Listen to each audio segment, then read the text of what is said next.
Welcome to the Deep Dive. Today, we're really digging into some foundational ideas. Absolutely. Concepts central to understanding Jesus, his role, creation itself. We've got some fascinating sources here, looking at terms like firstborn and only begotten. And what they tell us about, well, inheritance, purpose. And even our own place in the whole thing, right? Exactly. So our mission today, you could say, is to pull out the core insights from these texts. See how these different ideas about Jesus connect back to God's relationship with everything. And what it all means. It's quite profound. Okay, so let's start with that key distinction the sources make. Firstborn versus only begotten. Right. Crucially, they aren't just synonyms. Not at all. The texts seem very careful about how they use them. Extremely careful. Only begotten, or monogenes in the Greek, that's used for Jesus as, well, as God. Fully divine. Emphasizing that unique relationship with the Father. Yes. Though, there's some theological discussion on when or how that title applies precisely. But the core is his divinity. Right. But then firstborn, prototokos, describes Jesus differently as a creature. As a creature, that sounds significant. It is the firstborn of creation. It points to his preeminence within the created order. So what does that mean then? If he's firstborn as a creature, what's his role? Well, the sources explain he's the designated heir, the heir of all creation. The one through whom everything was made. Yeah. Heaven, earth, visible, invisible. Exactly that. He's foundational. But here's the twist. Okay. Creation was always his, inherently. But the texts say the second person of God, the one who became Jesus, he willingly emptied himself, became a creature, the firstborn. Why? To receive creation. To receive it formally as an inheritance from the Father. It's this incredible act of humility. Wow. Okay. And the crucifixion plays a role here.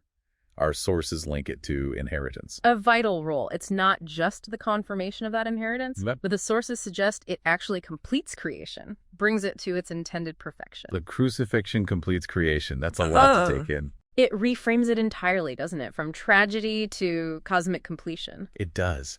And this leads to that other idea about God becoming small, confining himself within creation.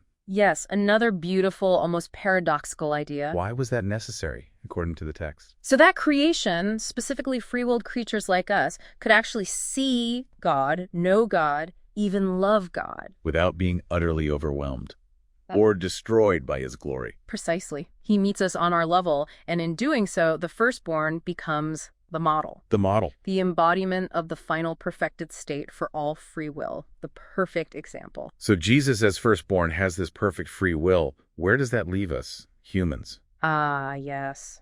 Our place in this. What about our inheritance? Well, the sources say believers become his younger siblings, or even sons of God by adoption. Through the new covenant, his sacrifice. Exactly. Through his blood, we receive the Holy Spirit. And we're promised an inheritance, too. Yes. Sharing in that 1,000-year kingdom, becoming king priests with him. But it involves suffering. Sharing his suffering brings glory. That's what the texts indicate.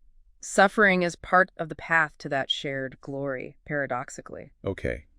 We've talked humans. Yeah. What about angels? The sources mention them too, right? As sons of God. They do, because they follow God's commands. They're sort of like Jesus's older brothers in that sense. But there's a difference in inheritance.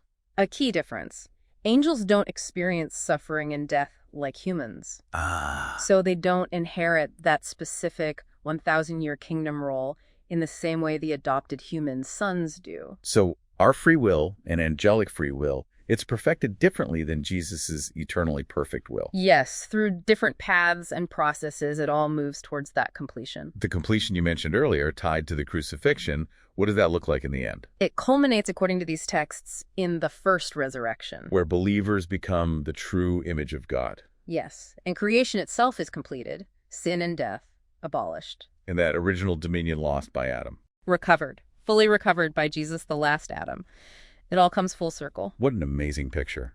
Jesus is both only begotten God and firstborn creature, right at the center. Holding it all together, designing it, fulfilling it. It really does underscore God's profound humility, doesn't it? Becoming part of it all to perfect it. To allow for relationship, to complete the story of free will and inheritance. It's quite staggering. So as you think about all this we've unpacked today, maybe consider this.